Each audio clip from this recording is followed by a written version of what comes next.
Si t'es pas content, c'est ta faute.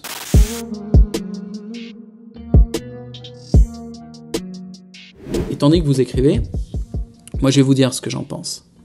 J'en pense que la vérité, ouais, c'est pas toujours votre faute. Vraiment, il y a des fois, c'est pas votre faute les gars. Mais qu'importe. Il faut réussir par un jeu d'acrobatie mentale à comprendre, s'il m'arrive un truc à moi, de la malveillance, je me fais attaquer, qu'importe, c'est ma faute. C'est ma faute. En dernier ressort, j'avais qu'à être moins vulnérable. J'avais qu'à deviner. Vraiment. Pourquoi ? C'est pas pour me faire du mal. C'est parce que quand tu es dans cette position où tu considères c'est ma faute, tu peux récupérer des leviers de contrôle. Parce que celui dont c'est la faute, celui qui est en fait responsable, c'est aussi celui qui a les leviers de pouvoir, qui peut décider, si je fais ça, je déplace un peu ma position, je change la situation, j'influence les gens, et je me prends plus cette merde dans la gueule. Donc même quand c'est pas ma faute, je me dis toujours, c'est ma faute. Et j'essaye de reprendre le contrôle comme ça. C'est une des raisons pour lesquelles je me plains jamais. Bassem nous dit « J'ai donné 50 € à une pute, j'ai voulu négocier, elle a refusé en me disant que je ne regretterais pas. Je l'ai écouté, c'était nul, je me suis fait baiser. C'est ta faute. » En fait, on négocie les services, mais pas les tarifs. On essaye d'obtenir un petit peu plus de services, mais on ne baisse jamais le tarif. Au contraire, on lui met des pourboires si elle travaille bien. John Bernie, #DBL. J'étais dans un fight 1 vs 1 et mon débile de pote voulait nous séparer. Il a tiré mes hanches en arrière et mon adversaire en a profité pour me mettre des coups de genoux dans la tête. Alors, évidemment que tu as quelques reproches à faire à ton débile de pote. C'est une certitude. Mais, écoute bien. Moi, j'ai un pote qui briefe constamment tous les gens dont il est proche, sa meuf y compris, aux situations de combat. C'est-à-dire que ça fait partie de son protocole. Il y a un moment, s'il te connaît depuis un certain temps et que vous entendez bien, que vous passez du temps ensemble, et s'il sent que c'est nécessaire, imagine, il est avec une meuf, au bout d'un mois avec la meuf, il dit voilà comment ça se passe. Si on se fait embrouiller dans la rue, voilà comment tu réagis. Et là, il a tout un protocole. Sa meuf, elle est au courant. Donc, je te le dis, sa meuf ou ses potes proches, moi qui étais un de ses potes proches, si ce gars-là, je le vois en fight, je sais très bien que si j'ai le malheur de lui tirer la hanche et qu'il se prend des coups de genoux par ma faute pendant son fight, putain, il faut que je cours, parce que là, le danger, c'est plus le connard en face, c'est mon propre pote qui va m'éclater et qui aura raison. Donc, c'est ta faute. Il est marrant mon jeu, c'est toujours votre faute. 7DBL me dit « Père pervers narcissique, qui te rabaisse toute ta jeunesse, qui te coule financièrement et retourne ta famille contre toi, car tu es le seul à oser ouvrir ta gueule et dire non à son autorité néfaste. » Les pervers narcissiques sont des gens dangereux, nuisibles. C'est un sujet très sérieux. Quand c'est ton père, le simple fait de grandir, de se développer, de devenir indépendant et heureux est une performance incroyable que je respecte énormément. C'est un handicap de malade. C'est pas juste que tu pars mal dans la vie, c'est que tu pars en danger. C'est dangereux. Les pervers narcissiques sont dangereux. Et en gros, dans cette situation, moi je pense que c'est ta faute. Alors, le mec va se dire putain, encore de ma faute. Ouais, le karma, tu vois. C'est ta faute et c'est ta responsabilité. Il y a plusieurs choses qui entrent en jeu. Déjà, si le destin t'a donné un père narcissique, c'est que t'avais les épaules pour ouvrir ta gueule et faire face à son autorité. Dis-toi qu'au-delà de ton père, il y a des systèmes entiers, gouvernements, des multinationales, qui reprennent un petit peu les caractéristiques de ces pervers narcissiques et qui sont là pour te tuer ou pour voler ton énergie. Et vu que tu as appris, grâce à ton père, comment t'en sortir, comment faire face, comment ouvrir ta gueule, bon, tu avais aussi vu ce que ça coûtait, c'est-à-dire que tous ceux qui se soumettent à ton père sont avec lui contre toi, évidemment.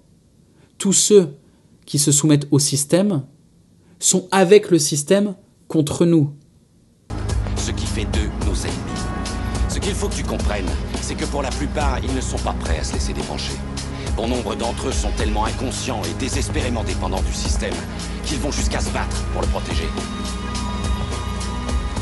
Est-ce que tu m'écoutes, Léo ? C'est dur, les combats. C'est dur aussi la responsabilité d'un homme fort. Parce que quand on est un homme puissant ou un homme libre, on a énormément de responsabilités. Faut pas croire. La domination, et c'est ce qu'on apprend ici, implique un niveau de responsabilité qui ferait crever de douleur tous les fragiles qui vomissent en nous écoutant. Eux, ils peuvent pas encaisser ce niveau de responsabilité. Ils n'ont pas les épaules. Donc, c'est ta faute, mais je te jette pas la pierre. Maxime Office, #DBL, qui dit « En faisant remarquer calmement des lacunes dans le travail que mon employé sans agressivité, t'as mal écrit. Fais un effort, t'as écrit que à la place de 2. Et tu me fais dire de la merde. Je t'en veux un peu, mais je te pardonne. » Je reprends. Max Hypnosis nous dit « Et puis ce nom, putain, c'est imprononçable. Ah, tu m'as cassé les couilles. Hein.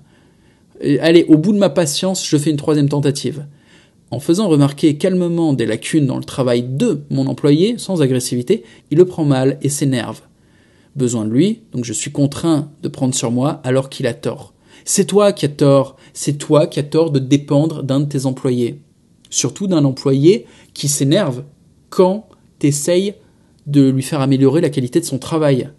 Dans tous les cas, tu n'es pas assez bon manager. En fait, si tu te retrouves en dépendance de tes salariés ou de tes employés, il faut pouvoir se permettre de virer ses employés, sinon on n'a pas de levier contre eux. Tu vois, ils peuvent faire n'importe quoi. Si t'as peur de tes employés, genre qui te pètent la gueule parce que tu les vires, ou si t'as peur que tes employés se barrent avec des informations compromettantes sur toi et que t'aies pas de levier, si t'as peur qu'il se casse et que t'as besoin de lui quand même et que sans lui la boîte elle tourne pas, t'as mal managé ton équipe. Je suis désolé. Il faut construire intelligemment son équipe. C'est difficile, hein.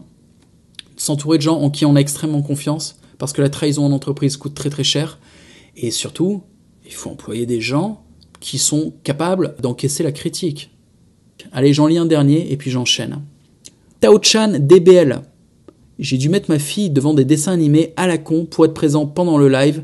C'est la faute à qui? Genre, c'est ma faute? C'est ma faute si t'as pas une nounou pour t'occuper de ton enfant? Alors attention, c'est très bien de passer du temps avec ses enfants et un homme doit passer du temps avec ses gosses.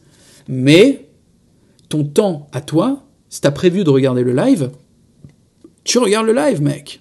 Et si t'as pas de quoi te payer une nounou, bon bah suis DBL et bientôt t'auras de quoi. Je te jure que quand j'aurai des gosses, j'interdis complètement à mon épouse de travailler. C'est formel. À partir du moment où elle fait des enfants, son boulot, c'est la baraque, c'est les enfants. Et c'est sa passion. Croyez pas que je vais contraindre une femme à faire ça. C'est-à-dire que si pour une femme, c'est une contrainte de s'occuper de son foyer, cette femme, en tant qu'épouse, je ne l'envisagerai jamais, tout simplement. Bon, il y a aussi Jean-Marie Asclepios qui me dit #DBL, on en revient toujours au même, ne pas dépendre de ses employés en France, ça n'est pas possible. Attends. C'est moi qui t'ai obligé à être entrepreneur en France, à être employeur en France. Rien que tu vois la feuille de salaire, allez, tu cumules, hein.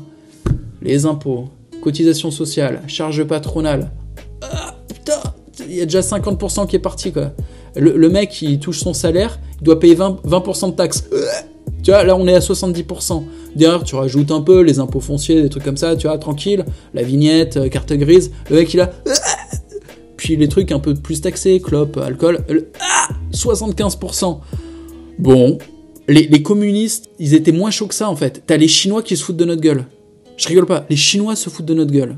Tu me parles d'être employeur en France, je finis même pas la phrase, c'est ta faute. Alors il y en a qui vont dire Corda ne respecte pas les entrepreneurs français. Ils sont courageux les mecs, y a pas de souci. Mais regarde, quand l'environnement est hostile, tu fais quoi? T'investis ou tu te casses? Évidemment, il faut être conscient quand même. C'est-à-dire que en France, regarde la courbe, regarde comment les choses évoluent, ça ne peut qu'exploser. C'est sûr. Donc ce que tu fais, c'est que tu te démerdes, tu montes ton biz en mode indépendant, tu dépends de rien ni personne. Le mieux, si c'est un business online, que tu puisses te déplacer. Et dès que tu gagnes assez juste pour survivre, tu te casses dans un environnement favorable. Tu trouves un coin sympa, comme j'ai fait, et là, tu te développes là, t'investis là, t'embauches du personnel, tu te prends une structure, tout ce que tu veux, tu vois. Étape par étape. Faut juste être rationnel. Si tu sais pas comment monter un business online, dans le lien, je t'ai mis mon coach Tougan. Il m'a fait multiplier par 3 mon chiffre d'affaires ces 6 derniers mois. Je dis pas que tu feras aussi bien que moi parce que je suis quand même très performant. Mais, tu peux essayer.